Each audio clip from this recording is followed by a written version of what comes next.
From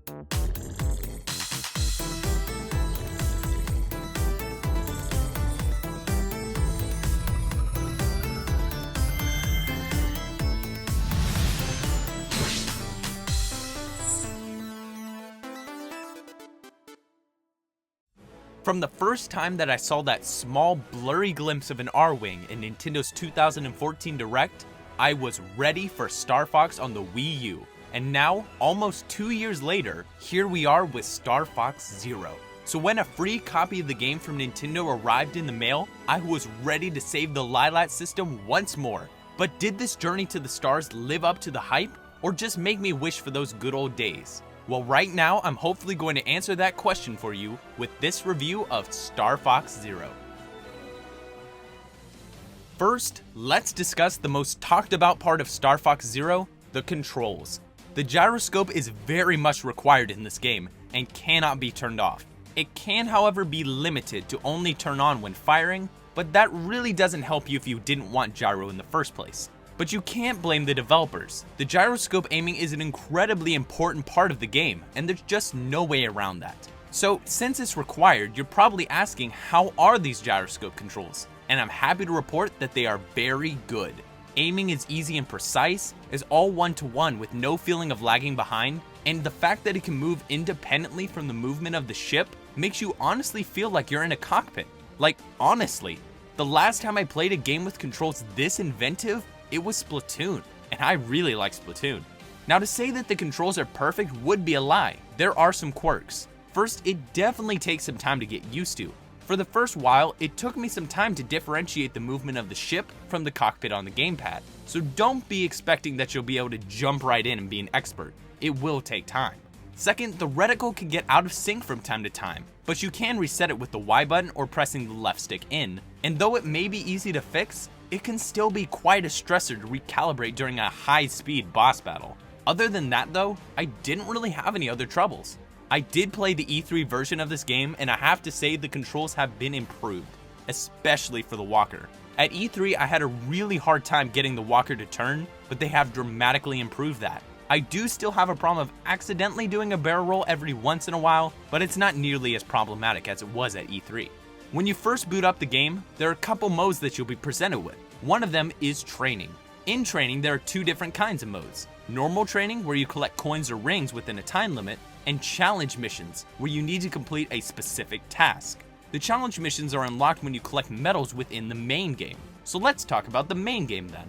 In this mode, you start out in traditional Star Fox 64 fashion at Corneria, and go through each planet one by one with different objectives and gameplay styles, ranging from traditional on-rails to all-range mode.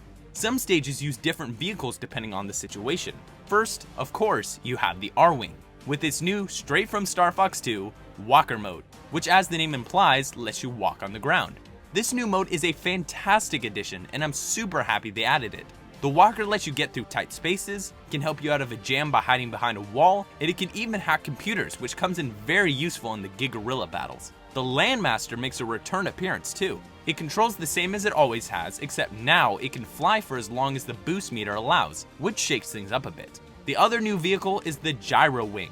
It's a drone type vehicle that can drop a robot to hack computers, pick up bombs, and reach hard to reach places. In my opinion though, this vehicle is the worst to use. It's slow, cumbersome, and the robot really isn't worth much, especially after the R-Wing is equipped with hacking capabilities. The level that this Gyro Wing is used in is sort of a stealth mission, where you hack computers around a facility to destroy it from the inside. Sounds pretty cool, huh?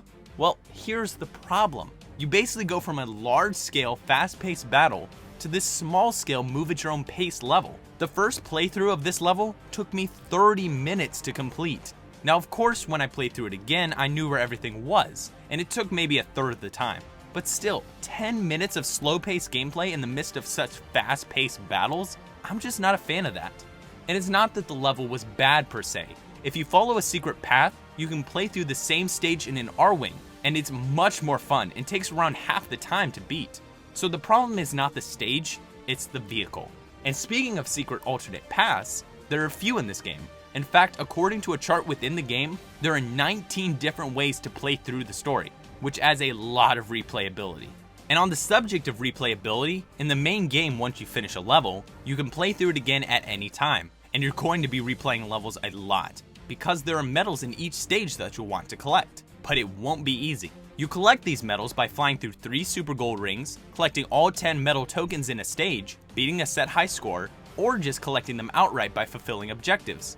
There are a total of 70 medals in the game, which usually are 5 per stage. Collecting them will unlock some pretty cool things, like those challenge stages in training. You can also replay a level in co-op mode, which will allow one player to pilot the vehicle with a Pro Controller or Wii Remote and Nunchuck, while the other player uses the gamepad to fire at enemies. In addition to piloting the vehicle, the player on the TV can shoot at enemies as well, but only straight forward, and they can't charge their lasers either. Throughout the level, the score keeps track of enemies destroyed separately for each player, so there is a bit of competition. But in the end, both scores are combined, so it really doesn't matter. I played a couple rounds in co-op, and it's definitely fun. My favorite part is that in order to win, you'll have to look out for each other, as you both are very much dependent on the other player.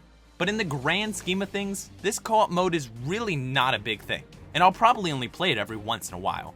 But it's still a good thing that it's there for those times that I want to.